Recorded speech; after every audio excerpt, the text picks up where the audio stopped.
नमस्कार, आपके साथ मैं हूं सुमेरा खान। शुरुआत सियासत से करते हैं और देश में इन दिनों पश्चिम बंगाल की सियासत हर बीतते दिन के साथ गर्मा रही है। लेकिन आज बात हैदराबादी भाईजान असदुद्दीन ओवैसी की करेंगे, जो ममता बनर्जी के गढ़ में चुनौती देने पहुंचने वाले हैं। बंगाल के चुनावी समर में ओवैसी की पहली रैली टीएमसी के गढ़ कहे जाने वाले डायमंड हार्बर में होनी है। इसीलिए बड़ा सवाल यह है कि क्या ओवैसी बंगाल में बीजेपी का खेल बनाएंगे या बिगाड़ेंगे। नरेंद्र मोदी और ममता की चुनावी टक्कर में आखिर कितना दमदार है ओवैसी फैक्टर, इस स्पेशल रिपोर्ट में देखिए।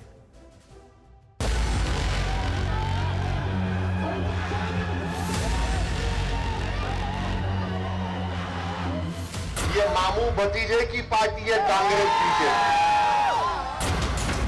ये मामू भतीजे, तू मेरी पीठ खुजा, मैं तेरी पीठ खुजाता। अभी तो दौड़ना शुरू नहीं किए तो मातम शुरू हो चुका है। अगर तुम जिंदा कौम हो तो हरकत करो।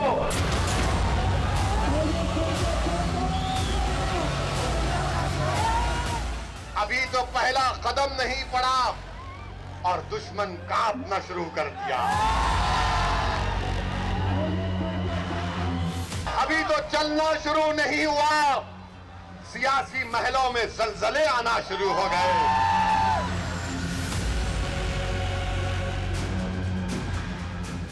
मोदी जी, मन की बात सुनने से किसानों का गम दूर नहीं होगा। और कांग्रेस पार्टी के गुलाम हम पे कहते हैं कि ओवैसी वोट काटने को आया है। अरे मैं किसी को काटने नहीं आया हूं, कुत्ता काटता है, मैं इंसान हूं।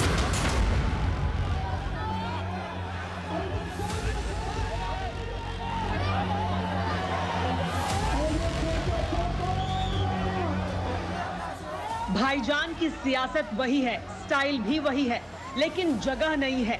हैदराबाद के दायरों से बाहर निकलती ओवैसी खानदान की सियासत का ये नया अंदाज है।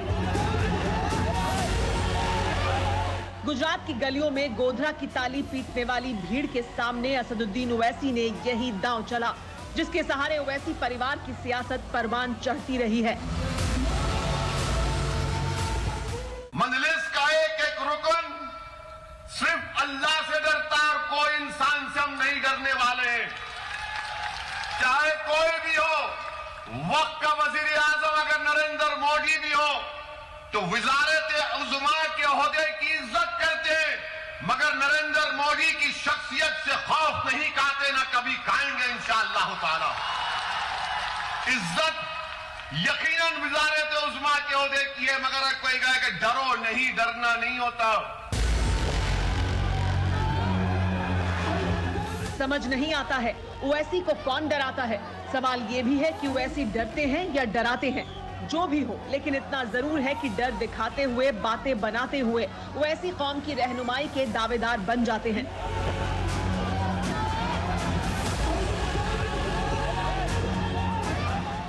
तुम हिंदुत्व का मुकाबला हिंदुत्व से करना चाहते हो, तुम हिंदू नेशनलिज्म का मुकाबला हिंदू नेशनलिज्म से करना चाहते हो। मजलिस क्या पैगाम दे रही है कि हिंदुत्व का मुकाबला संविधान से किया जाएगा, जिसको बाबा साहब अम्बेडकर ने बनाया। हिंदू नेशनलिज्म का मुकाबला इंडियन नेशनलिज्म से किया जाएगा। अभी तो दौड़ना शुरू नहीं किए तो मातम शुरू हो चुका है। तल्ख तेवर, चीखती जुबान और निशाने पर देश के हुक्मरान। गुजरात कवर करेगा इंशाअल्लाह। यही वो अंदाज है, ऐसे ही तो अल्फाज हैं जिनकी बदौलत हैदराबाद के हुसैन सागर के किनारों पर बुलंद होती रही ओवैसी खानदान की सियासत मुल्क के दीगर इलाकों में पैर पसार रही है। इस बार भाईजान की मंजिल गुजरात थी। जिनके दिमागों में ये बात बैठ चुकी है कि ये गुजरात मोदी और अमित शाह का है, ये आपकी गलत सोच है। ये गुजरात गांधी का गुजरात है। ये गुजरात गांधी का गुजरात है और गांधी का गुजरात ही रहेगा, क्योंकि अमित शाह और मोदी गांधी से बड़े नहीं हैं, ना कभी होंगे इंशाअल्लाह। सामने जब भी ताली पीटने और चीखने वाली भीड़ होती है तो ओवैसी सीधे दिल्ली के तख्त तक टकराने वाली तकरीरें करते हैं। एक बानगी और सुनिए। ये गोडसे के जितने मौजूदा चेले हैं जो इख्तिदार की कुर्सियों पर बैठकर भारत में हिंदू और मुसलमानों की नफरत पैदा कर रहे हैं, ये गांधी के मानने वाले नहीं।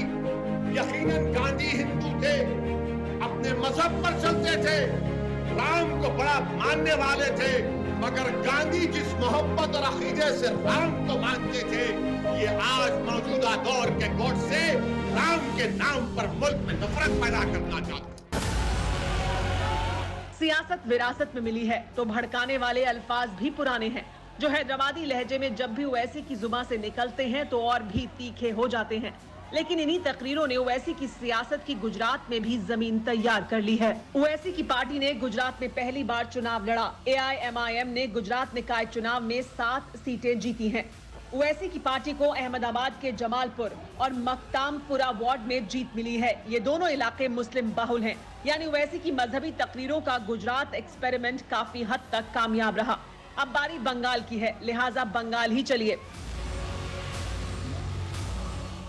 हम इस समय मटिया बुर्ज जा चुके हैं करबला रोड पर और यहीं पर असदुद्दीन ओवैसी की सभा होनी है और इस सभा को लेकर के बड़ी उत्सुकता है कि राजनीति क्या टर्न लेगी।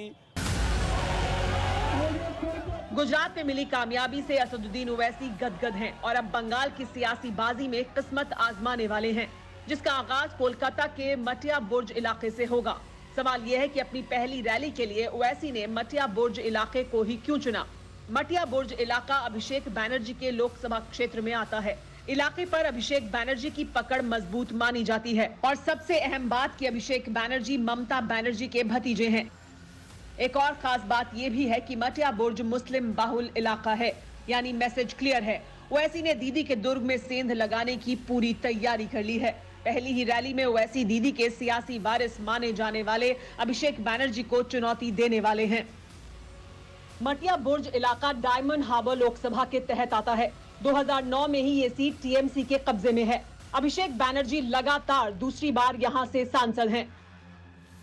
कोलकाता से महज 50 किलोमीटर के फासले पर इस सीट से अभिषेक बैनर्जी ने लगातार दूसरी बार 3 लाख से ज्यादा वोटों के बड़े अंतर से जीत हासिल की थी, जिसमें मुसलमानों के एक मुश्त वोट भी शामिल थे। डायमंड हार्बर सीट पर हिंदू वोटर की संख्या करीब 47% है, जबकि इसी सीट पर 52% से ज्यादा मुसलमान वोटर हैं।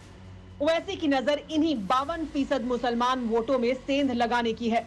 सवाल यह है कि क्या ओवैसी कामयाब होंगे। मटिया बुर्ज के मुसलमानों को सुनिए।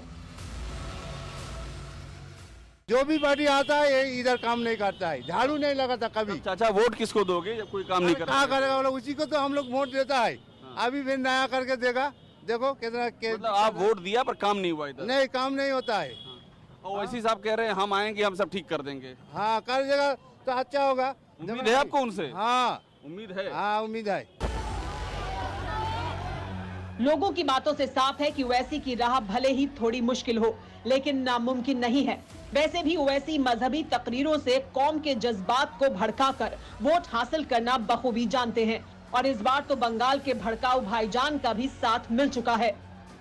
ওই দিল চাই পয়সা দিয়ে কখনো রাখা যাবে না। ওদের অন্তরে জায়গা দিয়েছি।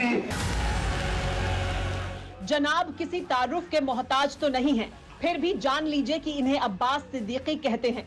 फुरफुरा शरीफ के पीरजादा हैं, कभी ममता बैनर्जी के खास हुआ करते थे। इस दफा सियासी दुश्मनी वाला अंदाज है। दीदी के मुसलमान वोट में सेंध लगाने के लिए सिद्दीकी ओवैसी के साथ आ चुके हैं। इसीलिए ओवैसी की रैली से पहले कोलकाता में अपनी सियासी ताकत का ट्रेलर दिखाया। अब्बास सिद्दीकी ने धर्मतल्ला में रैली की, ममता बैनर्जी पर जमकर हमला बोला। ওই দিল চাই পয়সা দিয়ে কখনো রাখা যাবে না। ওদের অন্তরে জায়গা দিয়েছি। আজকে যিনি সঞ্চালক তিনার হাতে মাইক তুলে দিলাম, অনুরোধ করব। अब्बासी ने इंडियन सेक्युलर फ्रंट के नाम से सियासी पार्टी बना ली है। सवाल ये है कि क्या ओवैसी और अब्बास मिलकर चुनाव लड़ेंगे। TV9 भारतवर्ष से एक्सक्लूसिव बातचीत में अब्बास ने क्या जवाब दिया, सुनिए। हम भी चाहते हैं वोट का बंटवारा ना हो जाए। वोट का बंटवारा होने से दूसरा किसी का फायदा होगा।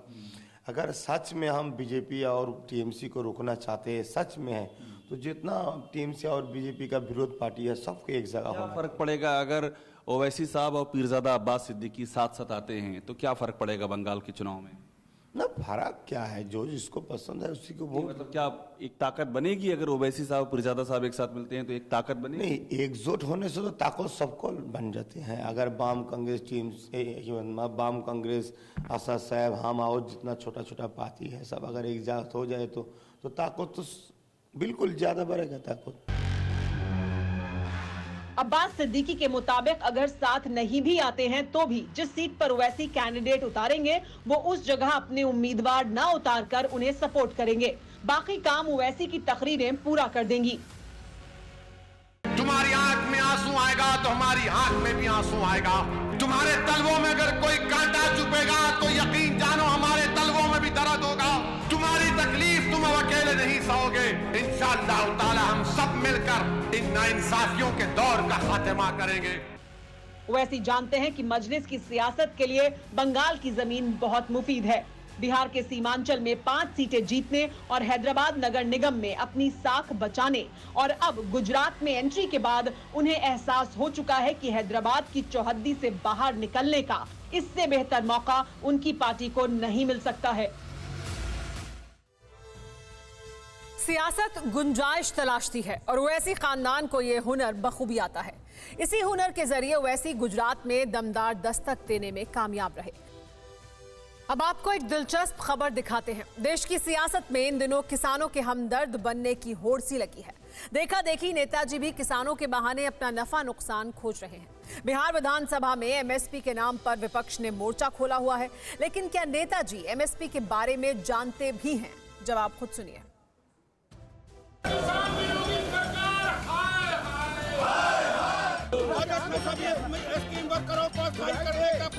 हाथों में तख्तियां, सदन में नारे और एमएसपी के नाम पर हंगामा।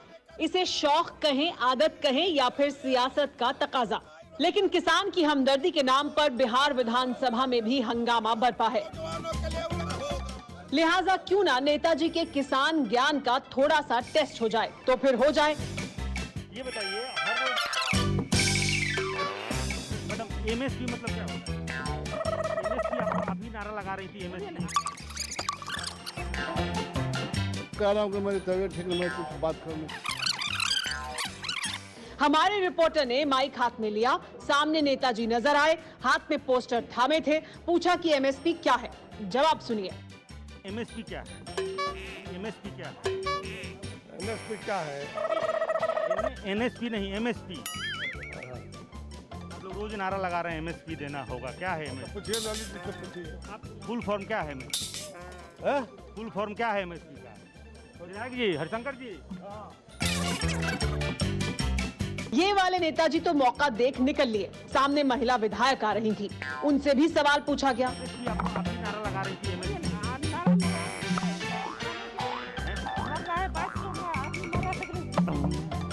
नहीं, एमएसपी का फुल फॉर्म क्या होता है मैडम? एक बार फिर सवाल दागा जाता। इससे पहले ही मैडम की कार गर्र से निकल गई। अब बारी अगले नेताजी की थी। ये बताइए मैडम, आज बहुत नारा लग रहा था एमएसपी देना होगा, एमएसपी देना होगा किसानों को। नहीं, सब ठीक ठाक है, कोई दिक्कत नहीं है। क्या एमएसपी ये है? क्या एमएसपी? एमएसपी है। क्या होता है एमएसपी? एमएसपी मतलब क्या होता है मैडम?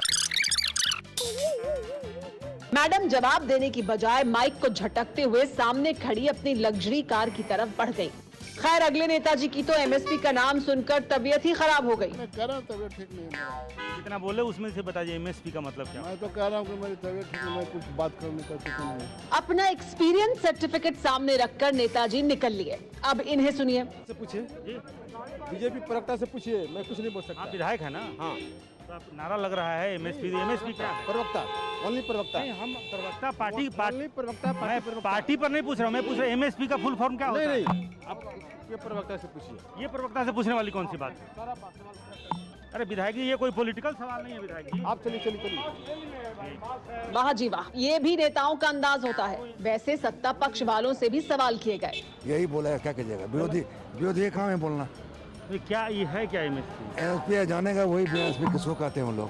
आप नहीं जानते हैं? हम नहीं जानते, इससे विरोधी ज्यादा जानता है। आपको कुछ नहीं पता है?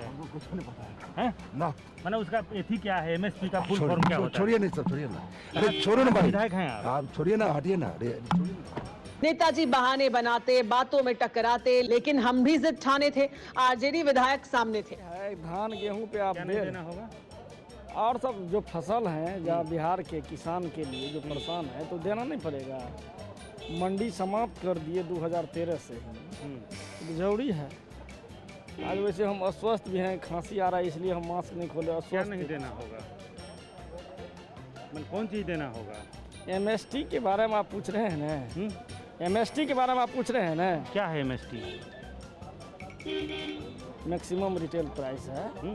नेताजी ने तो एमएसपी के पी को टी से ट्रांसफर कर दिया और भी कई नेताओं से सवाल पूछे। कसम ऊपर वाले की ऐसे ऐसे जवाब मिले कि सिर चकरा जाए। सवाल ये है, जब नेताजी एमएसपी के बारे में ही नहीं जानते तो विरोध क्यों? कह रहा हूँ कि मेरी तबीयत ठीक है, मैं कुछ बात करूँ। वैसे नेताजी ही नहीं, देश की बड़ी आबादी को भी एमएसपी के बारे में शायद ज्यादा पता ना हो, लेकिन आप जान लीजिए कि एमएसपी होती क्या है। एमएसपी का मतलब मिनिमम सपोर्ट प्राइस या फिर न्यूनतम समर्थन मूल्य होता है। अगर कभी बाजार में फसलों की कीमत ज्यादा गिर जाती है, तब भी केंद्र सरकार न्यूनतम समर्थन मूल्य पर किसानों से फसल खरीदती है। इससे किसानों को नुकसान से बचाया जाता है। किसी फसल की एमएसपी पूरे देश में एक ही होती है। ये भी एक फैक्ट है कि देश के सिर्फ 5% किसानों को ही एमएसपी का फायदा मिलता है। दूसरी तरफ 95% किसान वो हैं जो इस सिस्टम के दायरे में हैं ही नहीं।